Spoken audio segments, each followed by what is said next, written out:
ঘুষ ও হারাম সম্পদের ভয়াবহ পরিণতি কি জানো? আল্লাহ তাআলা বলেন, তোমরা পরস্পরের সম্পদ অন্যায়ভাবে ভক্ষণ করো না এবং মানুষের সম্পদের কোনো অংশ জেনে শুনে অন্যায়ভাবে গ্রাস করার উদ্দেশ্যে তা বিচারকদের ঘুষ হিসেবে প্রদান করো না। সূরা আল বাকারা।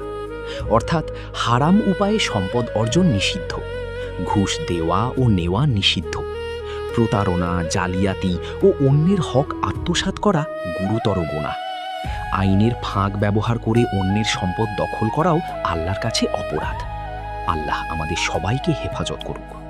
বন্ধুরা, তোমরা যদি এখনও চ্যানেলটি সাবস্ক্রাইব না করে থাকো তাহলে দ্রুত সাবস্ক্রাইব করো এবং ভিডিওটি শেয়ার করো